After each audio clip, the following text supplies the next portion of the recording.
हमारे साथ उपस्थित नहीं हो पाए हैं, कठिन परिस्थिति में हैं, उनको अपने संगठन आइसा की तरफ से और लेफ्ट यूनिटी की तरफ से अपनी संवेदनाएं पेश करती हूं और आशा करती हूं कि वो इस कठिन परिस्थिति से वो और उनका परिवार जल्द ही निकले।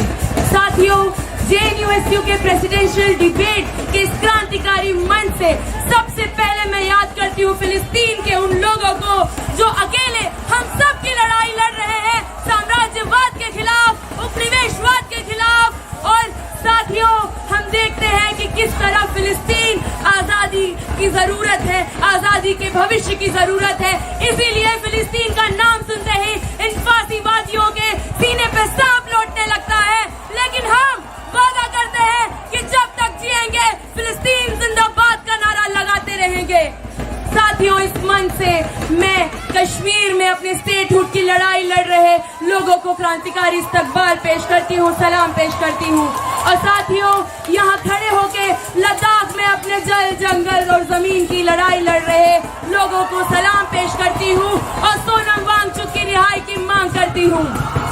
आप सबकी उपस्थिति इस झेलम लॉन में आज करारा जवाब है इन संघी गुंडों को, जिनका हमला हम तमाम कैंपसेस में झेल रहे हैं 2014 से।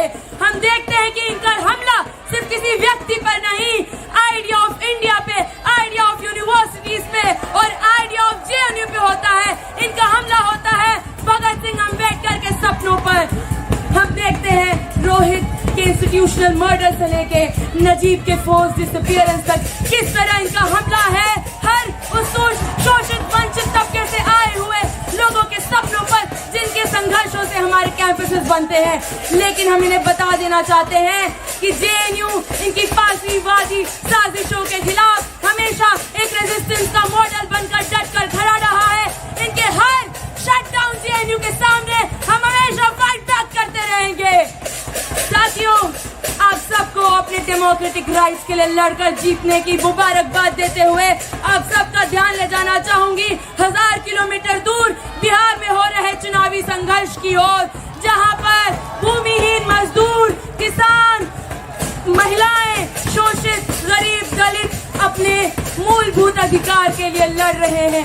हम देखते हैं कि जब भारत की जनता इनकी दमनकारी नीतियों को रिजेक्ट करती है तो ये लेकर आते हैं special intensive revision. But I ask, revision of what? It is rather the surreptitious invasive restructuring of the voter list. And मुझे इनकी दमनकारी नीतियों की, इनकी वाहियात साजिशों से याद आता है ब्रेक, जो कहते हैं कि the government finds it easier to dissolve a people and elect another। और जब भारत की जनता इनकी नीतियों को रिजेक्ट करती है तो ये नई जनता चुनने में लग जाते हैं। ये इन्होंने बिहार में किया, महाराष्ट्र में किया, कर्नाटका में किया, पर आज वो जनता इनसे चीख के कह रही है कि वोट चोर, गद्दी छोड़। साथियों, आप देखिए, ये कहते हैं मोदी है तो मुमकिन है। मैं बताती हूँ क्या मुमकिन है। नागरिक घुसपैठिया बन जाता है, मोदी है तो मुमकिन है।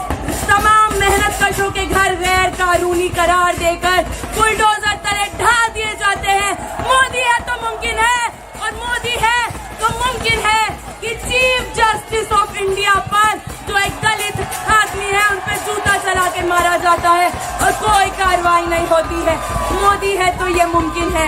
2014 से जब से ये निजाम आई है तब से दलितों पर किस तरीके से अपराध बढ़ते ही जा रहा है। हम ये वो अपराध कैमरों में कैद कर कास्ट राइट दिखाते हैं। हम नहीं भूलेंगे ऊना, हम नहीं भूलेंगे शबीरपुर और हम नहीं भूलेंगे हरिओम वाल्मीकि को अपने कह के मारा कि बाबा का राज है। और उसी बाबा के भक्त यहाँ पर हमारे प्रेसिडेंट, हमारे वाइस प्रेसिडेंट उनकी औकात पूछते हैं, कहते हैं कि तुम कोटा से आए हो तो तुमको बता दे, याद